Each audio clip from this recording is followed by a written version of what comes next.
Kwa kawaida, kila mwanadamu anayo namna yake ya kuishi. Mwanadamu mmoja hutofautiana na mwanadamu mwingine katika namna ya kuishi.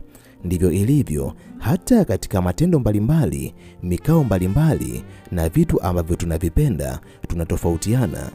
Pamoja na mistari ya maisha ambayo huwatofautisha wanadamu na kuwafanya watofautiane katika mambo mbalimbali katika maisha yao, lakini ipo pia baadhi ya mistari ambayo huwafananisha wanadamu na kuwafanya wafanane katika baadhi ya mambo.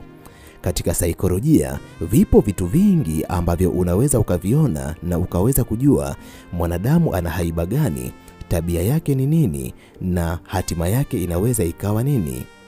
Miongoni mwa vitu ambavyo unaweza ukaviona na ukajua mwanadamu ni mtu wa aina gani ni namna ya ukaaji ya mtu, vyakula ambavyo mtu anavipenda, rangi ambazo mtu anazipenda, lakini pia namna yake ya ulalaji. Kwa kuwa saikolojia inaweza kutueleza kila kitu kuhusiana na tabia za mtu kupitia ishara ambazo mtu anazionyesha, basi katika video hii nitakwenda kukuambia namna staili yako ya ulalaji inavyoweza kueleza kila kitu kuhusiana na tabia pamoja na haiba uliokuwa nayo. Na ukiweza kulijua hili, utakapomkuta mtu amelala tu, unaweza kujua upo na mtu wa aina gani, ni mtu mwenye tabia za namna gani na unawezaje kuishi naye, kwa sababu saikolojia ni msaada mkubwa katika namna ya kujua jinsi gani ya kuishi na watu kwa kufuatia tabia ambazo wanazo katika maisha yao ya kila siku. Namna za ulalaji zipo za aina mbalimbali. Wapo baadhi ya wanadamu ambao wanapolala hupenda kulala kifudifudi, lakini wapo baadhi ya watu ambao wanapolala wanapenda kujikunja, yani miguu yao inajikunja na kwenda kugusana na viwiko vya mikono yao huku wakiwa wamelala ubavu wa kushoto ama ubavu wa kulia.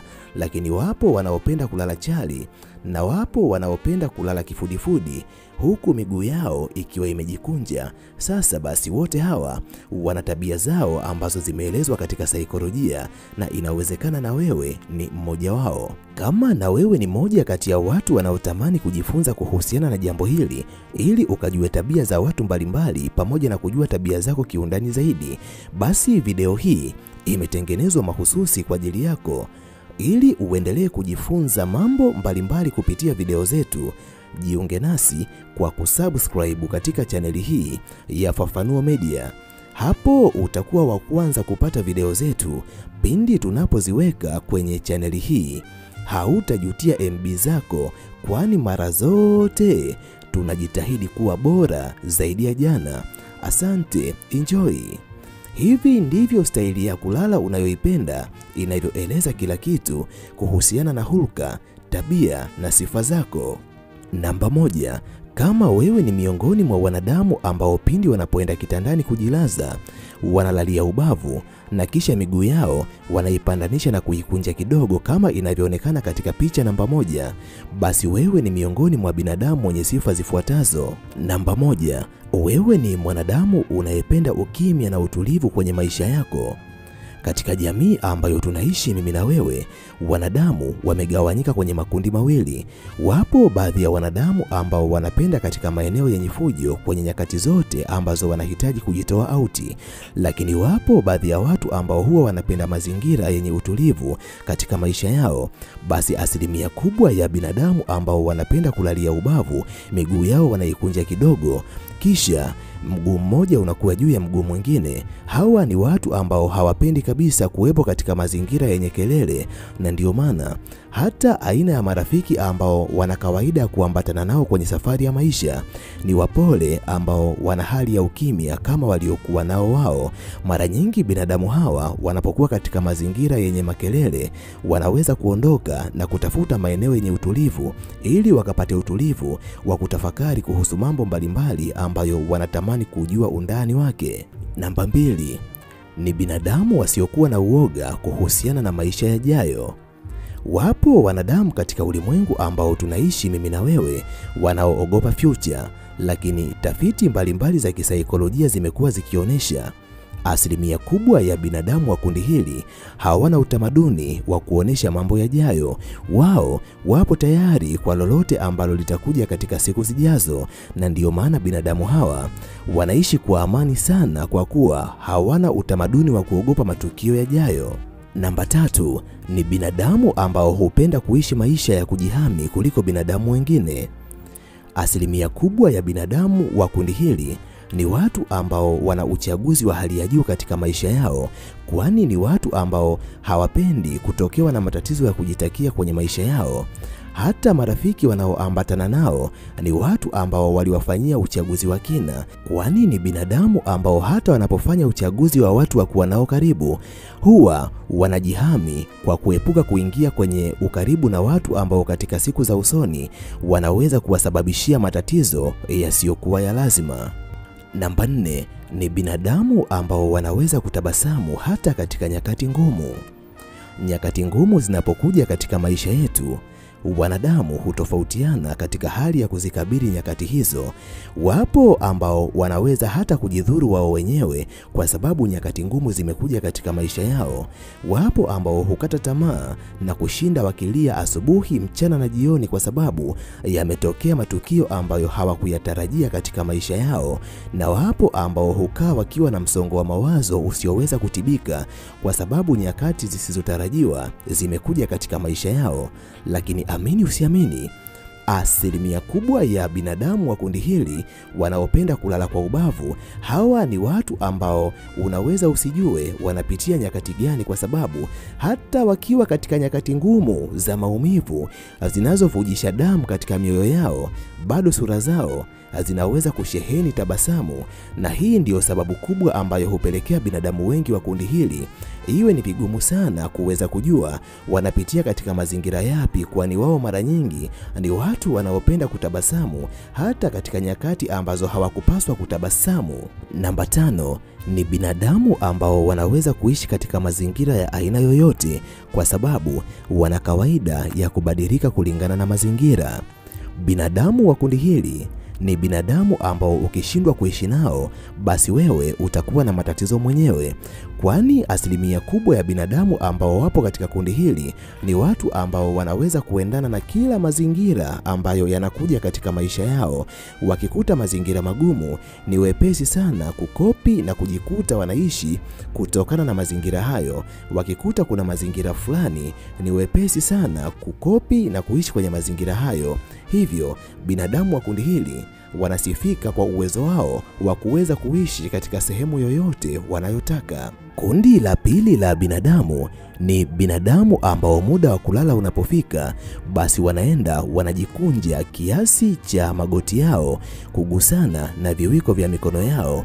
Kwa Kiingereza position hii inaitwa fetal position, kama inavyoonekana katika picha namba 2.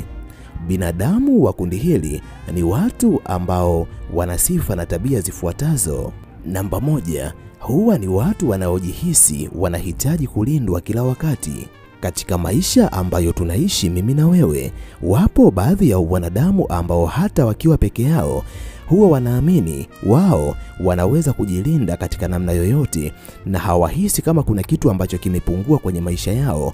Lakini amini usiamini, asilimia kubwa ya binadamu wanaopenda kulala katika mkao huu, hawa ni watu ambao mara nyingi huwa wanahisi hawapo salama ikiwa wakiwa peke yao mpaka pale wanapokuwa na watu wanaowaamini na kuwapenda. Na ndiyo maana hata unapokuwa kwenye mahusiano na mwanadamu ambaye anapenda kulala katika staili hii, mara nyingi atapenda kulala huku ukiwa umemkumbatia, na mara nyingi amani ya moyo wake huwa inakamilika pale unapokuwa pembeni yake. La sivyo, anakuwa ni mtu ambaye anahisi ni kama kuna kitu ambacho kimepungua katika maisha yake. Kama wewe ni moja kati ya watu ambao wana ukaribu na mtu anayependa kulala hivi, ujue una jukumu la kuwa naye karibu mara nyingi. Mpigie simu mara kwa mara, kwani ana hisia za kutamani kuwa protected nyakati zote. Namba 3 ni binadamu wenye kiwango cha uelewa cha hali ya juu. Binadamu tunatofautiana katika viwango vyetu vya uelewa. Wapo binadamu wanaoweza kuelewa mambo kwa haraka zaidi, lakini wapo binadamu ambao wanaweza kuelewa mambo taratibu, na hawa ni binadamu ambao ili waelewe kitu fulani lazima uwafundishe kwa kurudia rudia. Lakini amini usiamini, tafiti nyingi za kisaikolojia zimekuwa zikionyesha asilimia kubwa ya binadamu wa kundi hili wakielekezwa mara moja huwa wanaweza kuelewa, na mara nyingine wanaweza wasielekezwe kabisa. Wakiona mazingira wanaweza kuelewa ni kitu gani ambacho kinaendelea katika mazingira hayo. Hivyo binadamu wa kundi hili uwezo wao wa uelewa uko juu kuliko makundi mengine ya binadamu. Kama wewe ni miongoni mwa binadamu ambao wanapenda staili hii ya kulala, alafu kiwango chako cha uelewa kipo chini, tutakushangaa na kukucheka, kwa sababu tafiti za kisaikolojia zinatuambia ninyi ni miongoni mwa binadamu ambao viwango vyenu vya uelewa viko juu kushinda makundi mengine ya wanadamu. Namba 4 ni binadamu wenye huruma kwa binadamu wengine. Katika sheria za ulimwengu una pande mbili. Kama ulivyokuwa na usiku, ndivyo ulimwengu ulivyokuwa na mchana.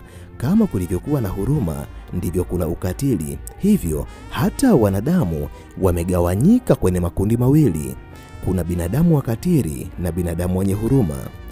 Jambo ambalo unatakiwa kulijua na kuliweka akilini, pamoja na kuwa kuna binadamu waliozaliwa wakiwa na ukatili ndani yao, lakini tafiti za kisaikolojia zimekuwa zikionyesha asilimia kubwa ya binadamu ambao wana kawaida ya kulala katika position hii huwa ni watu waliojawa na huruma sana kwa watu wengine.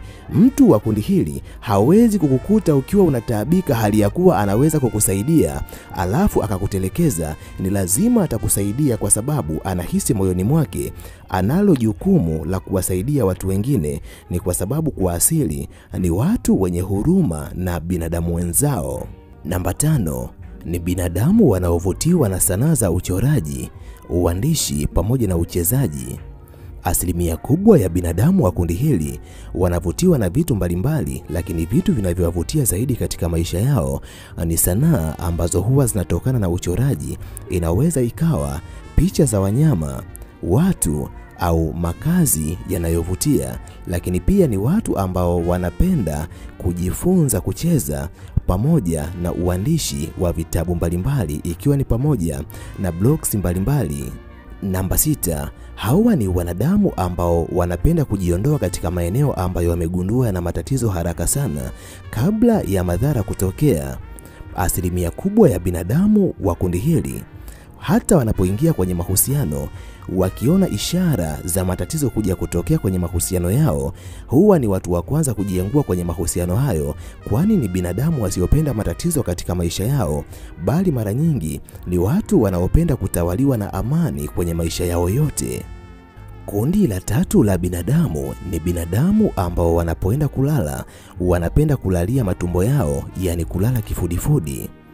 Binadamu wanaopenda kulala katika staili hii ni watu wenye sifa zifuatazo. Namba 1, wana sifa za uongozi katika maisha yao. Binadamu wanapozaliwa na kuishi kwenye hii dunia, huwa kuna viashiria mbalimbali ambavyo vinaonyesha uwepo wa kitu fulani ndani yao. Miongoni mwa sifa kubwa ambazo saikolojia imegundua kwa binadamu wanaopenda kulalia matumbo ni kuwa ni watu ambao kila wanapokuwa huwa wana sifa za uongozi kuliko binadamu wengine. Embu jichunguze ikiwa wewe ni moja kati ya binadamu wa kundi hili. Huwa inatokea nini unapokuwa katika maeneo yenye watu wengi? Bila shaka watu wengi huwa wanapenda kuwa karibu na wewe, wanapenda kukufuata wewe, na hata inapotokea kuna kiongozi anatakiwa kuchaguliwa baina yenu, watu hukutazama wewe na kukupa sifa za uongozi, kwa sababu kwa asili wewe ni miongoni mwa wanadamu ambao wamezaliwa wakiwa na sifa za uongozi. Namba 2 ni binadamu wanaopenda kuishi kwa kuweka vitu katika mpangilio katika maisha yao. Asilimia kubwa ya binadamu ambao wanaishi katika hii dunia hawana utamaduni wa kupangilia vitu kwenye mpangilio unaotakiwa. Ndiyo maana hata ukimuuliza mtu Leo umeamka, umepanga uanze kufanya nini, kifuate nini na umalize na kitu gani. Ni binadamu wachache sana ambao watakupa majibu kulingana na ratiba ambayo wameiweka katika siku hiyo.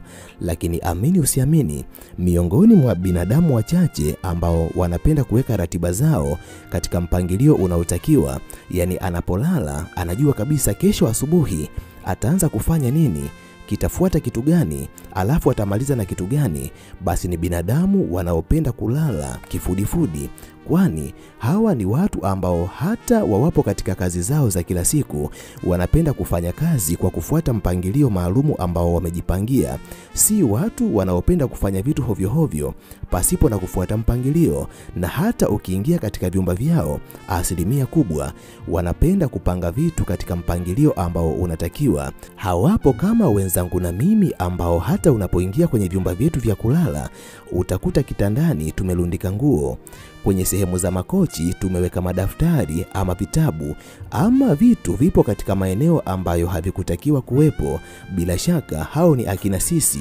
Lakini asilimia kubwa ya binadamu ambao wanapenda kulala kifudifudi, hawa ni watu ambao utakapoingia kwenye vyumba vyao utakuta kila kitu kipo katika sehemu yake, vitu vipo katika mpangilio, na hata maisha yao wanaweza kuyaweka katika mpangilio, na ndivyo lifestyle yao ilivyo kila itwapo leo.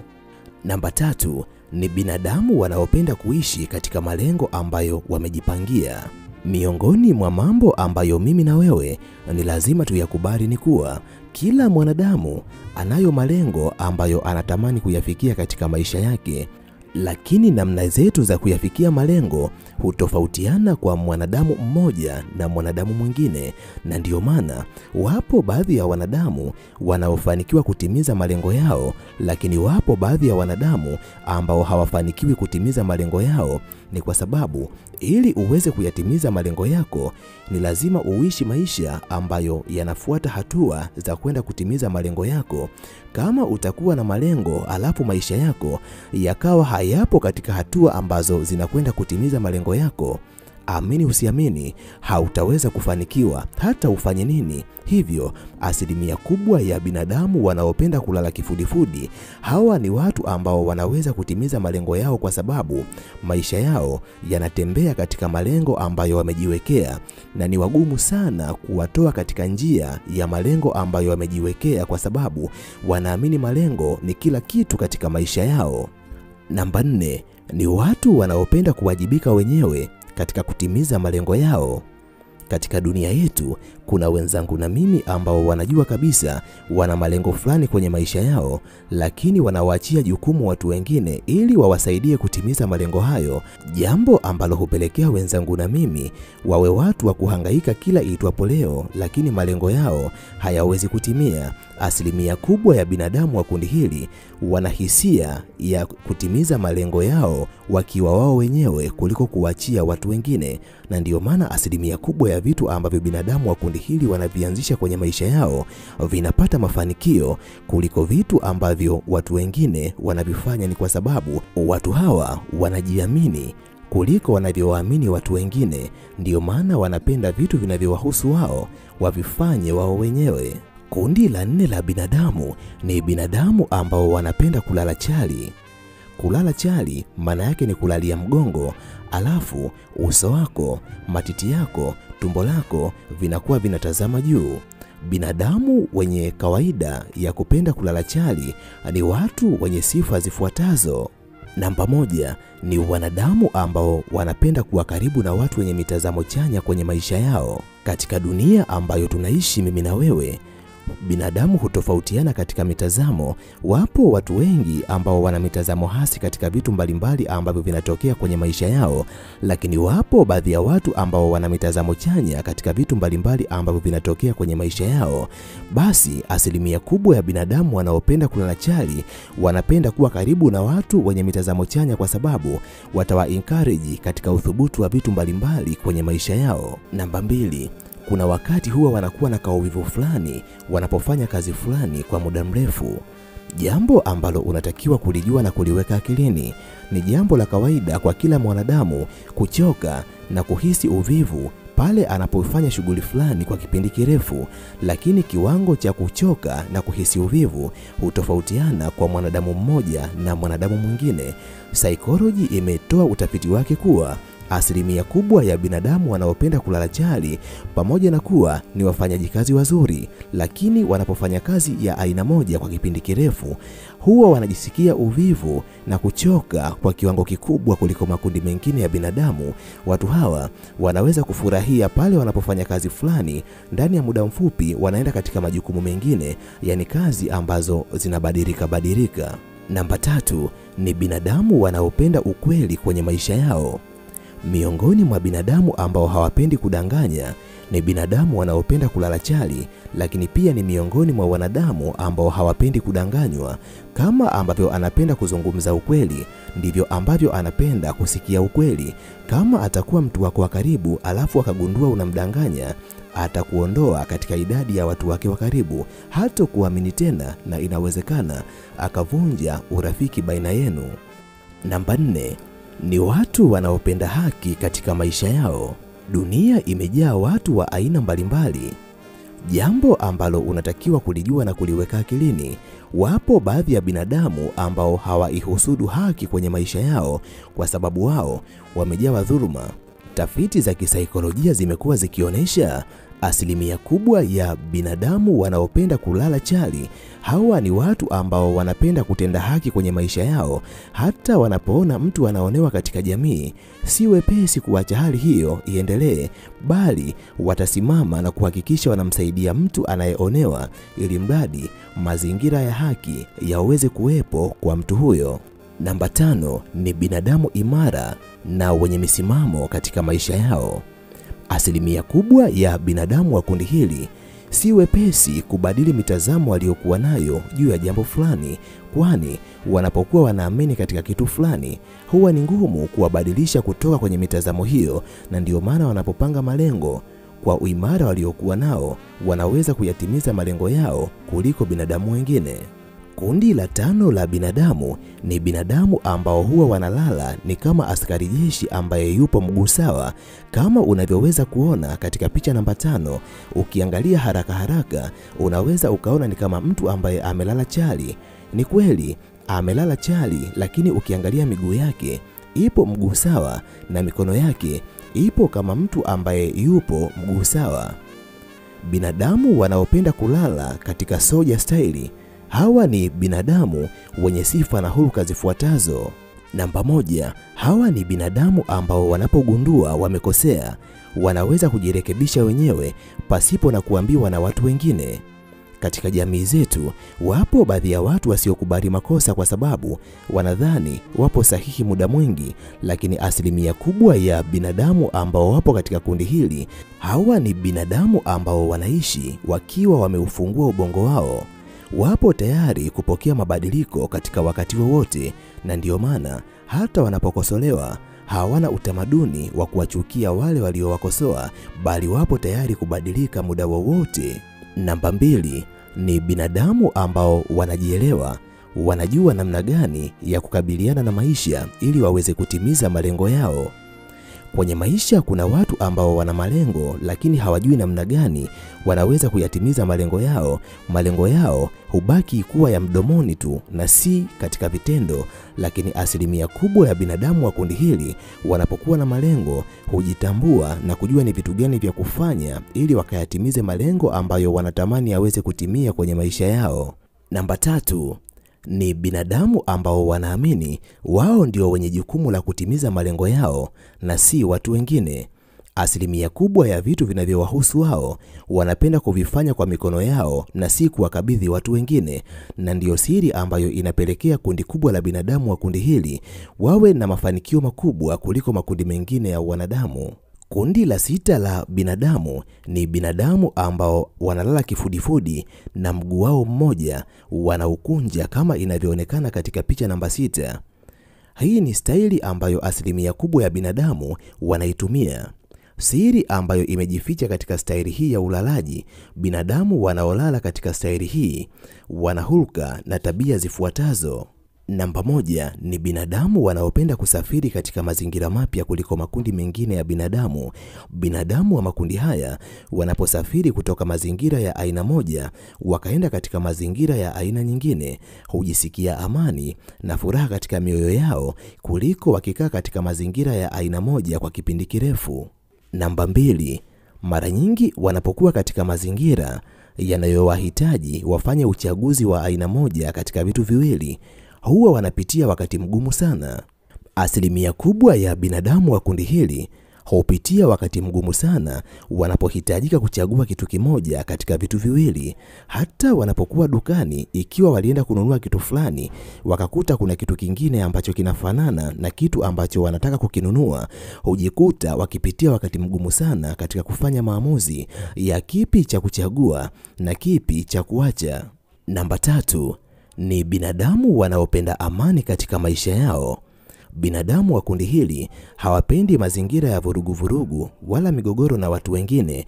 Huwa wanakuwa na amani zaidi wanapokuwa katika mazingira ambayo yanaweza kuwapa amani, na ndio maana hata wanapoingia kwenye mahusiano ni wepesi sana wa kuvunja mahusiano ikiwa wataingia kwenye mahusiano yaliyotawaliwa na migogoro ya mara kwa mara. Yapo mengi ya kuzungumza, lakini kwa sababu ya usalama wa MB zako ninaomba niishie hapa. Ninahitimisha nikiamini kuna jambo kubwa ambalo umejifunza kupitia video hii. Nikutakie wakati mwema na tukutane tena katika video ijayo. Asante, bye.